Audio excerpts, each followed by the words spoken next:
Students, आज 5 days 5 classes का 5वां क्लास है और आज हम लोग पढ़ेंगे एनर्जी कॉन्सेप्ट। बहुत इम्पॉर्टेंट कॉन्सेप्ट है, हर जगह यूज़ होता है। आप चाहे 11th का फिजिक्स ले लो या 12th का फिजिक्स ले लो, एनर्जी का कॉन्सेप्ट ऐसा है जहां आपको ये काम करना ही है कि एनर्जी को कन्वर्ट करना है। ठीक है, कभी पोटेंशियल एनर्जी को काइनेटिक एनर्जी में कन्वर्ट करना होता है, कभी काइनेटिक को पोटेंशियल में देखना होता है, कहीं पे टोटल एनर्जी हमको फाइंड आउट करना होता है, कहीं पर स्प्रिंग की एनर्जी कैलकुलेट करनी होती है। तो इस तरीके से आज एनर्जी का जो कॉन्सेप्ट है वो आपके बड़े काम आने वाला है। ठीक, तो इसको आप एक बार एग्ज़ाम देने के पहले ज़रूर देखिए किस तरीके से हम लोग एनर्जी कॉन्सेप्ट पे काम करते हैं। सबसे पहले एनर्जी कॉन्सेप्ट पे कंजर्वेशन ऑफ एनर्जी मैं बता दूं। Conservation of energy, conservation of energy का एक डेफिनेशन है जो मेरे ख्याल से सबको याद होगा। Energy can neither be created nor be destroyed, it can only be transferred from one form to another form. मतलब एनर्जी को हम एक रूप से दूसरे रूप में लेके जा सकते हैं, डिस्ट्रॉय नहीं कर सकते। कहीं कहीं पर एनर्जी लॉस होता जरूर है, पर वो लॉस को हम लॉस नहीं देखते, वो भी दूसरे फॉर्म पे ही ट्रांसफर होता है। ठीक है, तो एनर्जी जब हम लोग देखते हैं तो यहाँ पे मैं बता रहा हूँ पहले तो मैकेनिकल एनर्जी या आपकी यांत्रिक ऊर्जा। ये मैकेनिकल एनर्जी जो होता है, एक काइनेटिक एनर्जी और एक होता है पोटेंशियल एनर्जी। एनर्जी के बहुत सारे फॉर्म हैं, जैसे आप इलेक्ट्रोस्टैटिक एनर्जी आप ले सकते हो, जैसे स्प्रिंग की एनर्जी आप ले सकते हो, जैसे आप न्यूक्लियर एनर्जी ले सकते हो, बहुत सारा फॉर्म है। यहाँ पे बात कर रहा हूँ मैं मैकेनिकल एनर्जी की या यांत्रिक ऊर्जा। काइनेटिक एनर्जी होता है हमारा 1/2 mv²। काइनेटिक एनर्जी का एक ही फॉर्मूला है 1/2 mv²। यदि सिंपल हम बात करते हैं तो लीनियर मोशन हो गया, रेक्टिलिनियर मोशन हो गया है, या फिर आपका सर्कुलर मोशन हो गया, जहां भी आपको काइनेटिक एनर्जी की बात होगी 1/2 mv²। ठीक है, पोटेंशियल एनर्जी का फॉर्म अलग अलग हो जाता है। जैसे ग्रेविटेशनल पोटेंशियल एनर्जी की मैं बात करूं तो ग्रेविटेशनल पोटेंशियल एनर्जी होता है mgh। ग्रेविटेशनल पोटेंशियल एनर्जी हुआ। यदि इलेक्ट्रोस्टैटिक पोटेंशियल एनर्जी की मैं बात करूं तो इलेक्ट्रोस्टैटिक पोटेंशियल एनर्जी होता है K(Q1Q2)/R। यदि इलेक्ट्रोस्टैटिक एक और पोटेंशियल एनर्जी की बात करूं तो ये होता है Q(V)। यदि स्प्रिंग एनर्जी की मैं बात करूं तो ये होता है 1/2 kx²। और यही आपका काइनेटिक भी बनता है। तो स्प्रिंग की जो एनर्जी है 1/2 kx², ये काइनेटिक एनर्जी भी है और ये पोटेंशियल एनर्जी भी है। मतलब ये मान लो कि आपको यदि कहीं पे स्प्रिंग दिख रहा है तो स्प्रिंग दिखेगा तो वही उसकी काइनेटिक एनर्जी भी होगी और वही उसका पोटेंशियल एनर्जी भी होगा। अब हम एनर्जी को कन्वर्ट करते हैं। कैसे कन्वर्ट करते हैं? कहीं हमारा पोटेंशियल एनर्जी है, अब हमको पता कैसे चलेगा कि पोटेंशियल एनर्जी कहाँ है? देखिए, पोटेंशियल एनर्जी जानने के लिए यदि हम ग्रेविटेशनल पोटेंशियल एनर्जी, यदि हम इसकी बात कर रहे हैं mgh, तो mgh का मतलब ये है कि आपका जो ऑब्जेक्ट है वो h हाइट पे होना चाहिए। h हाइट पे हमारा ऑब्जेक्ट रहेगा। यदि हम ग्रेविटेशनल ये इलेक्ट्रोस्टैटिक पोटेंशियल एनर्जी की बात कर रहे हैं तो इलेक्ट्रोस्टैटिक पोटेंशियल एनर्जी में आपके पास दो चार्ज Q1 और Q2 एक फिक्स डिस्टेंस पे होना चाहिए। यदि Q/V की बात करूं तो एक चार्ज को किसी एक पोटेंशियल से मूव कराएंगे या रोक देंगे, जैसा भी हो। यदि हाफ kx² की बात करूं तो ये आएगा हमारा स्प्रिंग। अभी हम अलग अलग जो क्वेश्चन बनाएंगे तो इसमें सारे के सारे कॉन्सेप्ट क्लियर होगा। सबसे पहले हम लोग देख लेते हैं काइनेटिक एनर्जी और पोटेंशियल एनर्जी जो ग्रेविटेशनल फॉर्म पे है। ठीक है, तो मान लो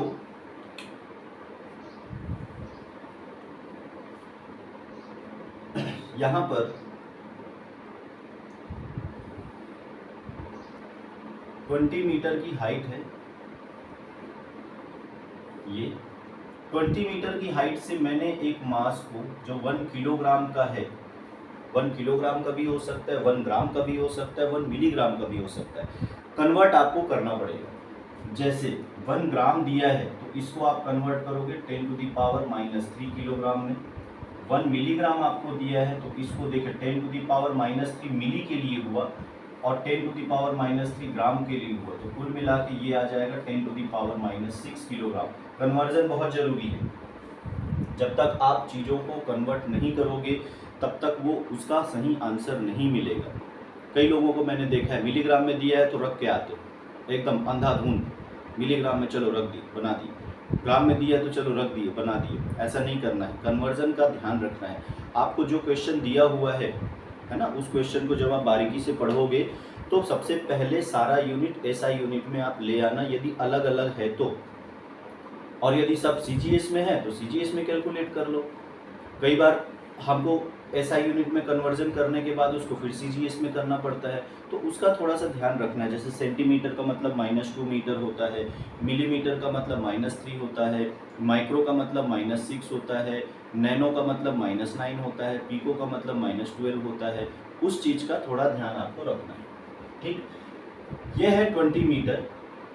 20 मीटर से इसको नीचे गिराया जाए। अब यहाँ इस जगह पर इसका वेलोसिटी कैलकुलेट करना है कि वो कितनी वेलोसिटी से टकराएगा, कितनी वेलोसिटी से वो नीचे ज़मीन पे टकराएगा। तो एकदम सीधा कॉन्सेप्ट है।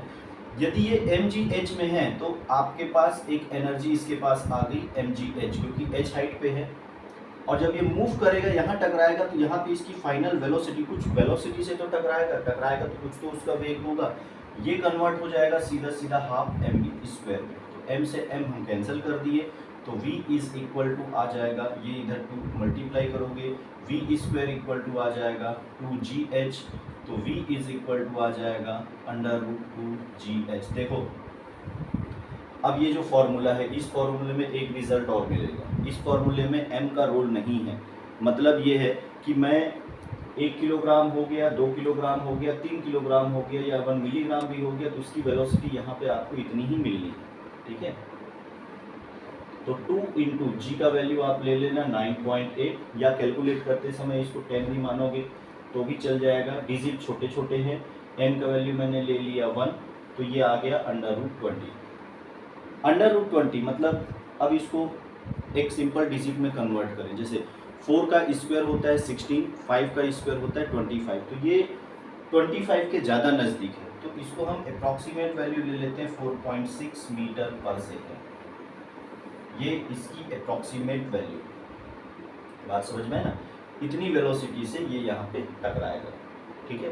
तो ये हो गया हमारा सिंपल एनर्जी का कॉन्सेप्ट। अब आपको वेलोसिटी पता चल गया है, मान लो ये 20 मीटर का डिस्टेंस है और इसको यहाँ से यहाँ तक आने में 3 सेकेंड का टाइम लग जाता है, या 1 सेकेंड का टाइम, या 2 सेकेंड, चलो 1 सेकेंड का टाइम ले लीजिए, 1 सेकेंड का टाइम लगता है। तो अब एक नया क्वेश्चन बनेगा कि इसने यहाँ पे कितना फोर्स अप्लाई किया। जब वो टकराया तो टकराने पे यहाँ फोर्स कितना अप्लाई, ठीक है, एक नया कॉन्सेप्ट है।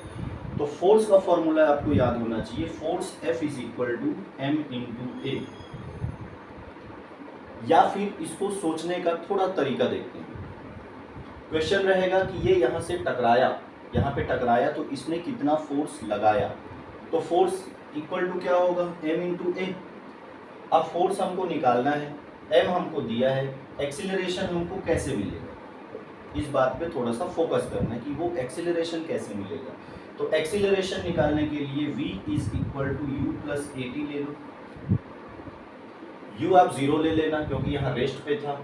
वेलोसिटी आप ले लेना जो आपने यहाँ से निकाला 4.6, ऐसा वेलोसिटी आपको यहाँ से निकालना पड़ेगा कि हाँ अब कंजर्वेशन ऑफ एनर्जी, ये वेलोसिटी हम कैसे निकालेंगे। तो ये वेलोसिटी निकालने के लिए आपको क्या करना पड़ेगा, ये कंजर्वेशन ऑफ एनर्जी लगाना पड़ेगा कि इसके पास पहले पोटेंशियल एनर्जी रहा, जब ये टकराया तो पोटेंशियल एनर्जी काइनेटिक एनर्जी में कन्वर्ट हो गया। टाइम का रोल दिया हुआ है, यदि इसको मैं 4.6 कर दूं तो a इंटू टी का 1 हो गया, तो एक्सीलरेशन मिल गया 4.6 metre per second square.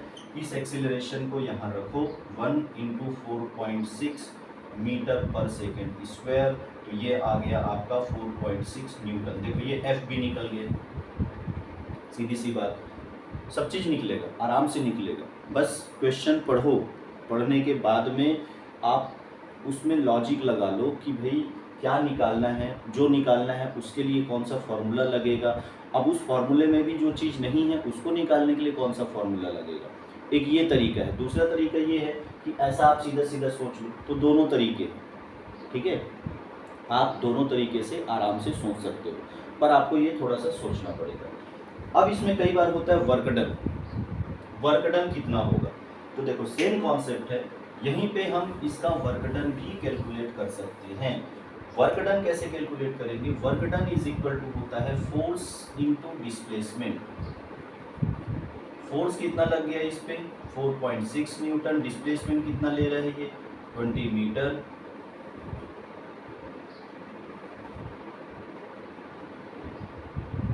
(92 joule का वर्क डन होगा।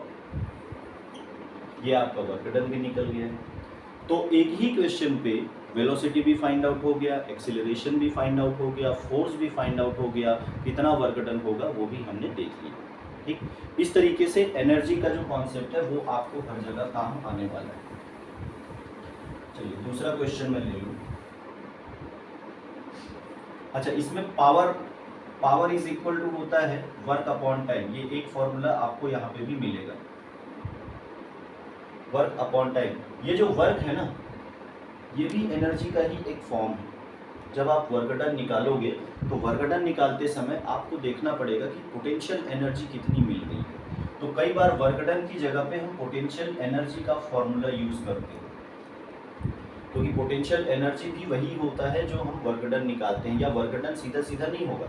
वर्क डन क्या होता है, जैसे एक स्प्रिंग है और स्प्रिंग को मैंने कंप्रेस किया, तो स्प्रिंग को जब मैं कंप्रेस करता हूँ तो स्प्रिंग को कंप्रेस करने के लिए जो वर्क डन होगा वही वर्क डन उसमें एनर्जी के फॉर्म पे संचित होगा, वही वर्क डन उसमें एनर्जी के फॉर्म पे स्टोर होगा। देखो कई बच्चों को थोड़ा सा डाउट आता है कि भाई किसी भी ऑब्जेक्ट में एनर्जी कहाँ से आया। जब मैं पढ़ता था तो मुझको भी ये डाउट रहता था कि वो तो खाना खाता नहीं है, हम लोग तो खाना खाते हैं, हमारे पास एनर्जी तो है, वो तो खाना खाएगा नहीं। कोई भी ऑब्जेक्ट है वो कैसे खाना खाएगा, तो उसके पास एनर्जी कहाँ से आएगी?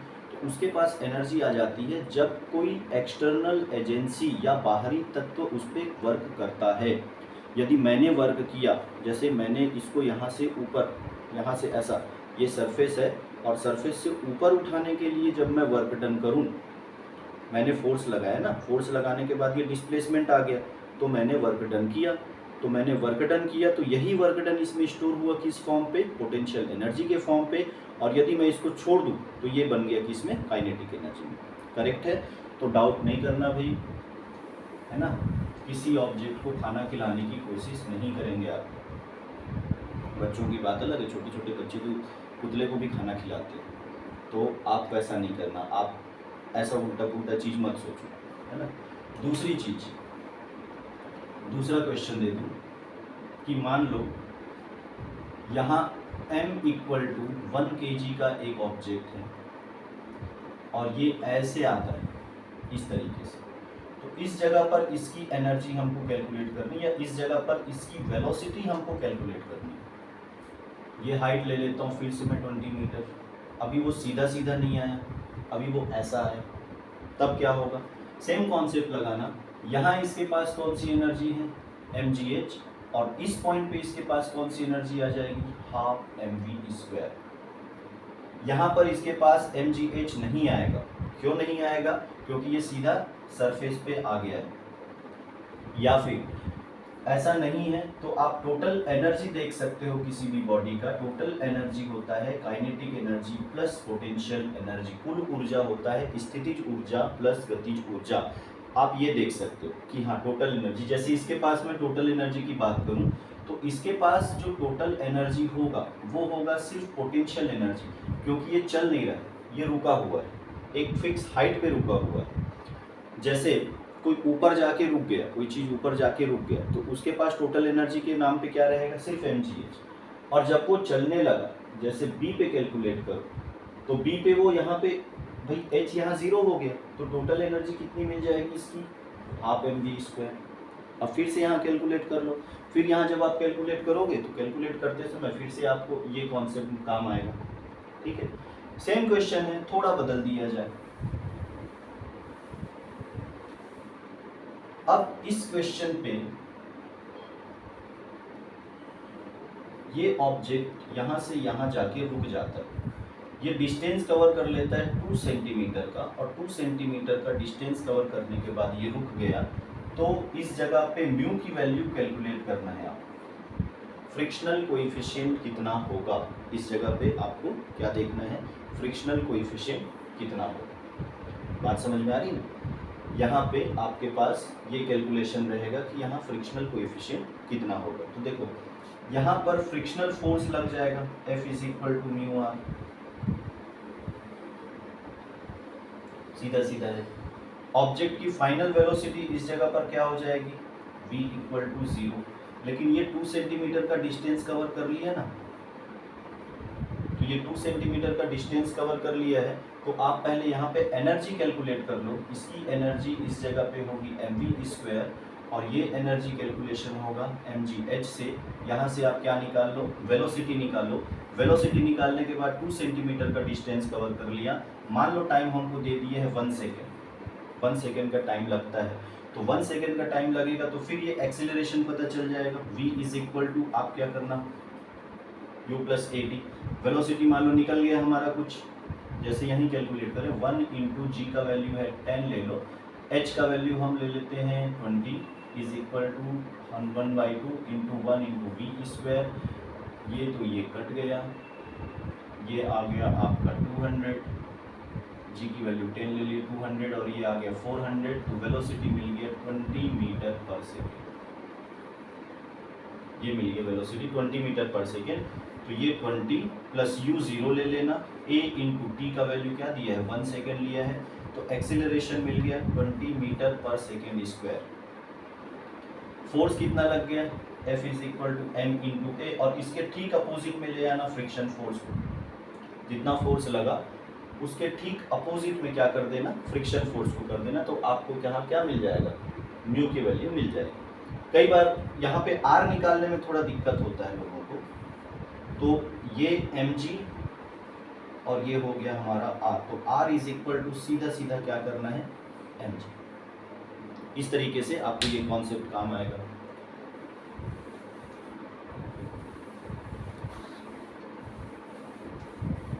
ये ऐसा है। अब कई बार ऐसा होता है कि मान लो यहाँ पर एक कार है, चलो मैं कार बना दूँ बढ़िया वाला, ये ऐसा एक कार है, और ये कार ऐसा जाके ऐसा चलता है। ये हाइट मान लो ले लेते हैं हम लोग 100 मीटर, 100 मीटर की हाइट पे एक कार है, और इस कार का मास ले लिया हमने 100 kg, या चलो 100 kg का मास हम कैलकुलेट करते हैं, 100 kg का मास हमने ले लिया। अब ये यहाँ से यहाँ आया,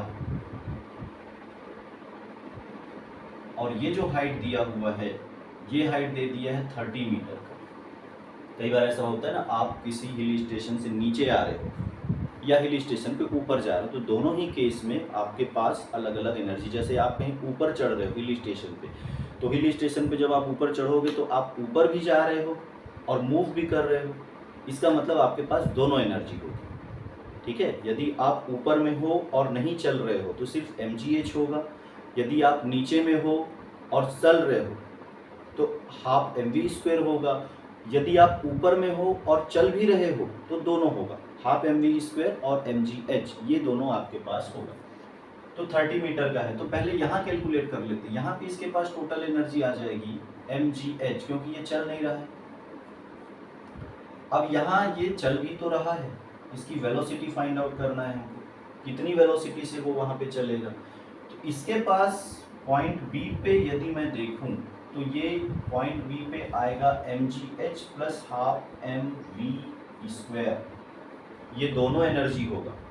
तो यहाँ का mgh1 ले लो इज इक्वल टू mgh2 ले लो प्लस हाफ mv²। सीधा सीधा कॉन्सेप्ट लगाना।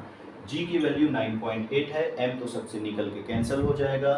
h1 की हाइट पहले आप 100 मीटर रखना, h2 की हाइट 30 मीटर रखना, वेलोसिटी आपको मिल जाएगा। एकदम आसान सा है। कई बच्चों को कैलकुलेशन पे दिक्कत होती है, तो जिनको कैलकुलेशन पे दिक्कत है या जिनको पॉइंट में मल्टीप्लिकेशन पे दिक्कत है वो थोड़ा सा कैलकुलेशन पे थोड़ा ध्यान दे दें। जैसे m तो सबसे निकल के कट गया, g का वैल्यू मैं ले लिया हूँ 10, मैं यहाँ पे g का वैल्यू कैलकुलेशन कम करने के लिए 10 ले रहा हूँ। डिजिट छोटा है, जैसे मान लो 2 इंटू 10 करूँ तो ये 20 आएगा, लेकिन 2000 इंटू 10 करूँ तो ये 20,000 आएगा। तो यहाँ पर क्या लेना आपको 9.8, तो ये 18,000 आएगा। देखो ये फर्क दिखता है।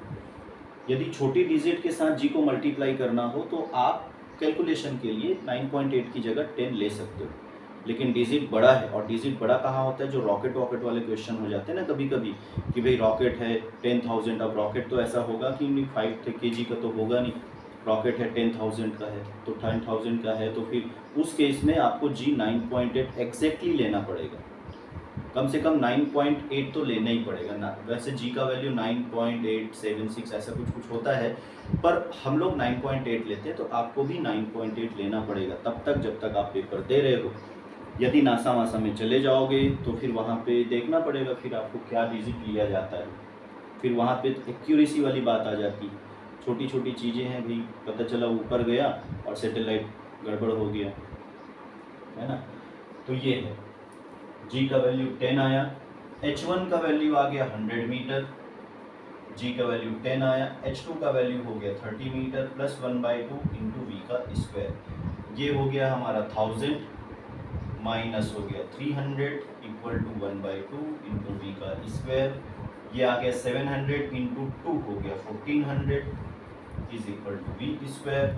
सो वी इज इक्वल टू, देखो 100 का 10 निकला, और 14 को आप कैसे लोगे, जैसे 3 का स्क्वायर 9 है, 4 का स्क्वायर 16 है, ये 14 16 के आसपास है, तो ये 3.8 हमने ले लिया, तो ये 30 मीटर पर सेकेंड की इतनी वेलोसिटी इसको यहाँ पे मिलेगी।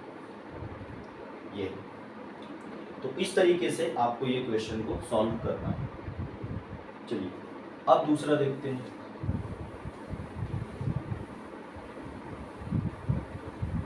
दूसरा पोटेंशियल एनर्जी पे बात करें तो दूसरा पोटेंशियल एनर्जी पे, जैसे मान लो ये चार्ज है 1 माइक्रोकूलम का, ये चार्ज है 1 माइक्रोकूलम, दोनों 1 माइक्रोकूलम के चार्ज हैं, और ये डिस्टेंस है हमारा 1 सेंटीमीटर, ये 1 सेंटीमीटर के डिस्टेंस पे ये 1 माइक्रोकूलम के चार्ज रखे हुए हैं। अब ये चार्ज जो है इसको छोड़ दिया जाए तो 2 सेंटीमीटर का डिस्टेंस ये कितने समय में कंप्लीट करेगा। इसका मास भी हम ले लेते हैं, मास इज इक्वल टू, मान लो 10 ग्राम का मास है, ऑब्जेक्ट है, ये भी 10 ग्राम का कोई एक ऑब्जेक्ट है। अभी क्वेश्चन को ध्यान से पढ़ो, क्वेश्चन पढ़ोगे, क्वेश्चन दिया रहेगा 2 माइक्रोकूलम के 2 चार्ज हैं, और दोनों ही चार्ज आइडेंटिकल है, मतलब दोनों का मास एक जैसा है, दोनों का द्रव्यमान एक जैसा है, 10 ग्राम का है, 10 किलोग्राम का नहीं है, ठीक है। तो ये इस जगह से इस जगह जाएगा, 2 सेंटीमीटर का डिस्टेंस इसको कवर करना है, तो 2 सेंटीमीटर का डिस्टेंस कवर करेगा, तो वो कितने टाइम पे कवर करेगा, इसको कैलकुलेट करना है, ठीक। सोचना शुरू करते हैं।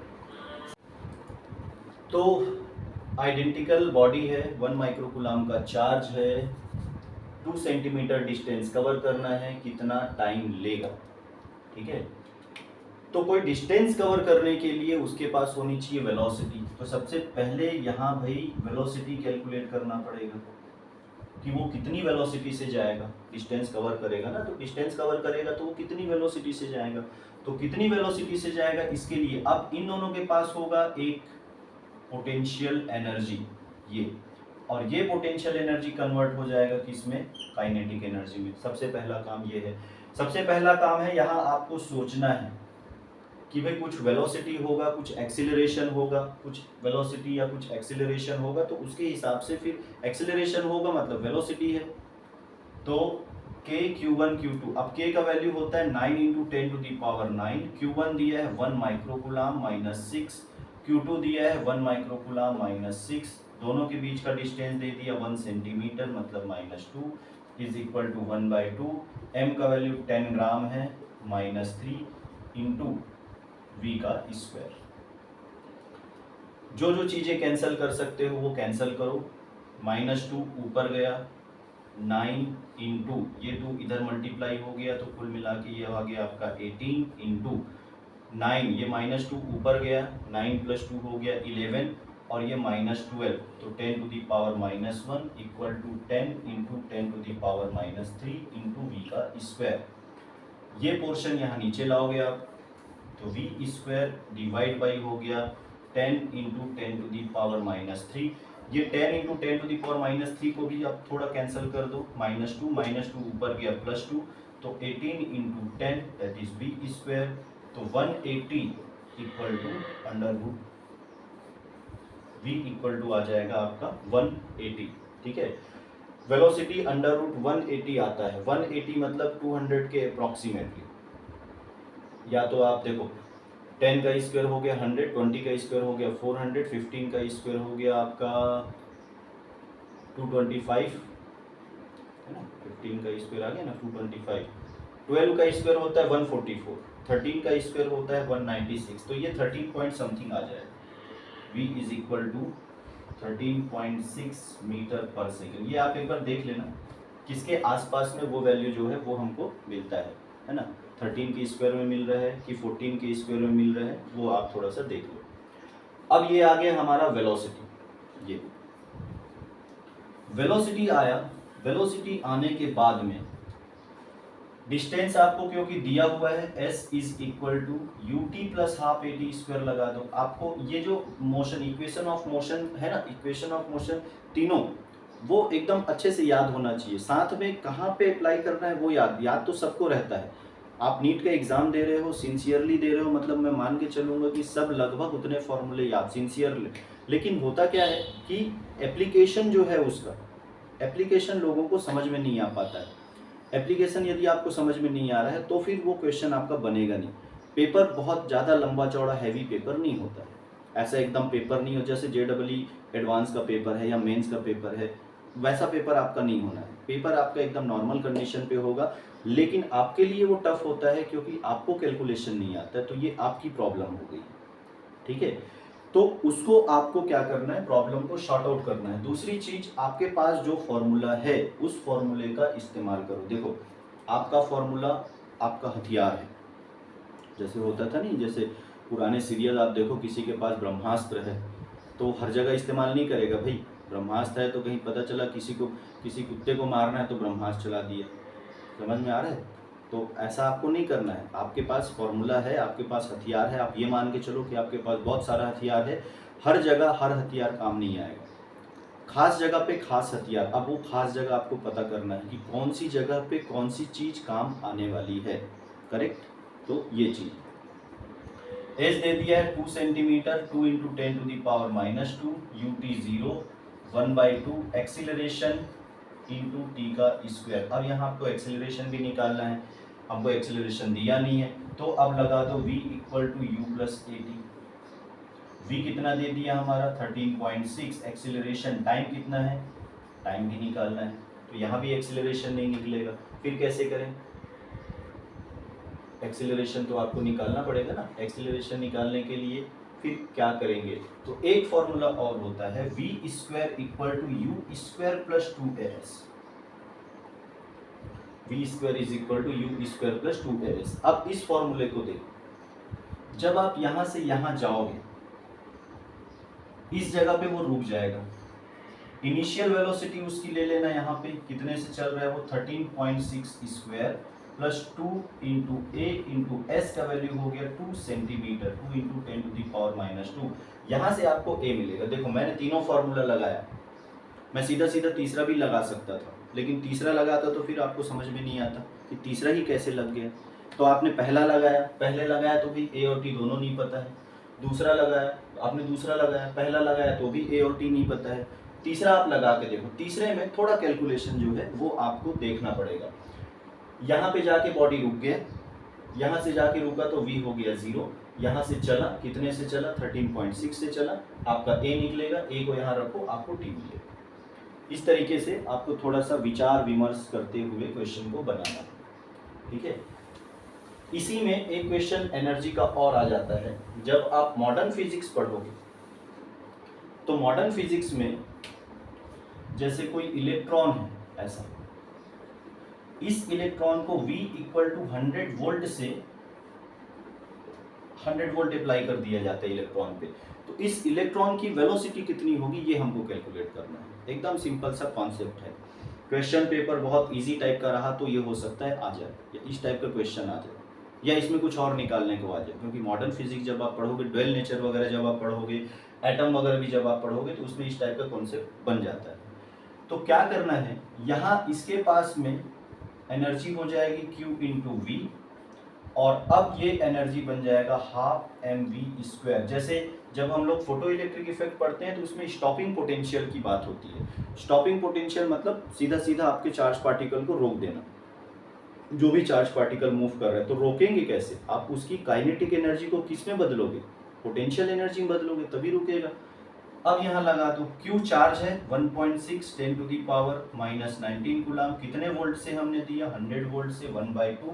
इलेक्ट्रॉन का मास ले लो -31 इंटू वी का स्क्वायर, ये कैलकुलेट करो, ये आ जाएगा। समझ में आया ना। तो इस तरीके से एनर्जी का कॉन्सेप्ट है और वो कॉन्सेप्ट आपको लगाना है। एक क्वेश्चन और मैं बता दूं, स्प्रिंग कॉन्सेप्ट।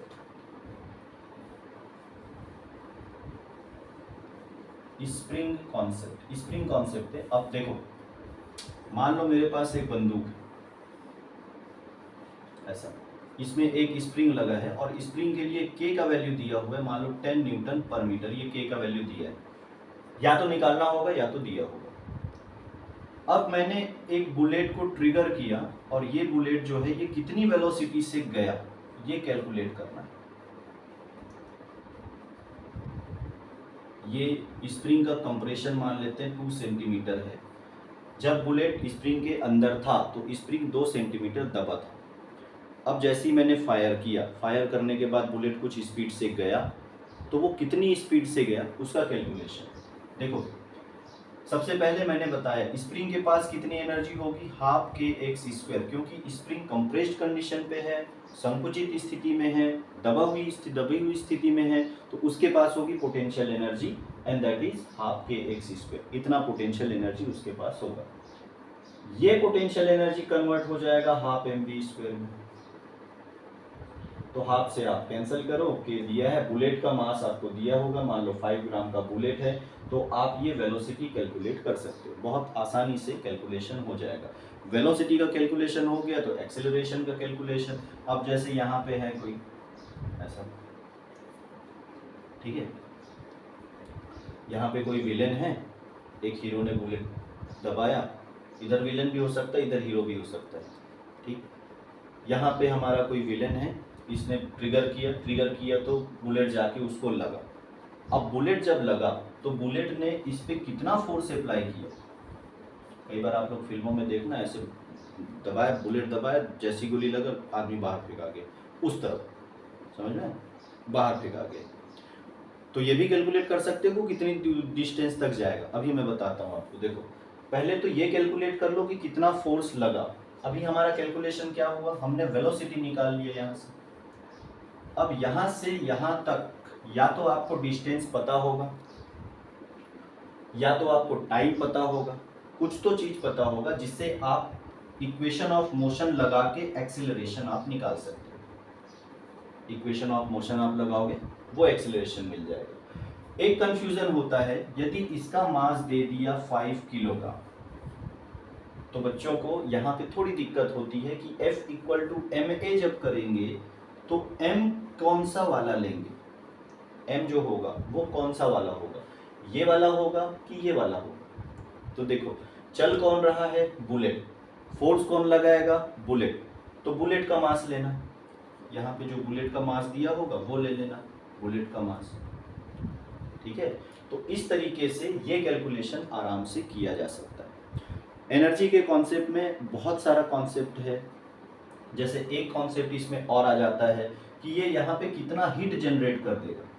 हीट का भी मैं बता दूँ कितना हीट जनरेट करेगा। तो कितना हीट जनरेट करेगा, तो इसकी जो काइनेटिक एनर्जी होगी हाफ एम वी स्क्वायर, ये कन्वर्ट हो जाएगा M C into del theta के फॉर्म। अब आ गया हमारा थर्मल। एम है मास और ये है इसका मास, ये इस आदमी का। सी है स्पेसिफिक हीट कैपेसिटी या विशिष्ट ऊष्मा जो आप बोलते हो। अब ये टेम्परेचर है, कितना टेम्परेचर बढ़ा देगा, कितना जनरेट कर देगा, कितना हीट जनरेट कर देगा। तो ये कैलकुलेशन यहाँ पे आपका हो सकता है, ठीक है, बात आई समझ में। तो ये है एनर्जी का कॉन्सेप्ट। एनर्जी के कॉन्सेप्ट में चीज़ें बहुत ज़्यादा है, लेकिन आपको ये पता होना चाहिए कि हम उसको कहाँ पे लगाएं। जैसे मैंने बताया ना, हथियार आपके पास बहुत है, 5 डेज 5 कॉन्सेप्ट में मैंने आपको जितने भी कॉन्सेप्ट बताए हैं ये एकदम बेसिक कॉन्सेप्ट है और इतना आपको आना ही चाहिए। तो जो लोग नहीं पढ़े हैं वो कम से कम जाके एक बार ये वीडियो ही देख लेंगे, तो भी उनको क्या है, नीट के क्वेश्चन में तकलीफ नहीं होगी। मैं ये नहीं बोल रहा हूँ कि यही क्वेश्चन आएगा, लेकिन ये कॉन्सेप्ट है, ये आपके लिए बहुत ज़रूरी है। आपको इस कॉन्सेप्ट को अपने साथ लेके जाना है कि कहाँ पे कौन से चीज़ का कॉन्सेप्ट लग रहा है। फिजिक्स को 5 डेज में डील करना बहुत मुश्किल काम है, फिर भी मैंने कोशिश किया कि जितना मैक्सिमम चीज़ हो वो मैं आपको बता दूं, ताकि आपके एग्ज़ाम में वो हेल्पफुल हो। ठीक है, तो जितने बच्चे नीट का एग्ज़ाम दे रहे हैं या देने वाले हैं या भविष्य में वो प्रिपरेशन पे है, उनको बेस्ट ऑफ लक। अच्छे से तैयारी कीजिए, स्पेशली फिज़िक्स को अच्छे से फोकस कीजिए। पेपर में फ़िज़िक्स को आखिरी में देखना, पहले फ़िज़िक्स को देखने की कोशिश मत करो, है ना। भूत को देखोगे तो डरावना ही दिखता है, इसीलिए फिज़िक्स सब्जेक्ट और फिज़िक्स के टीचर दोनों थोड़े से डरावने लगते हैं, दोनों से लोग भागते हैं। तो ऐसा नहीं, फिज़िक्स आप बाद में देखो, पहले क्या देखो, केमिस्ट्री और बायो को देखो। ठीक है, चलिए, बेस्ट ऑफ लक।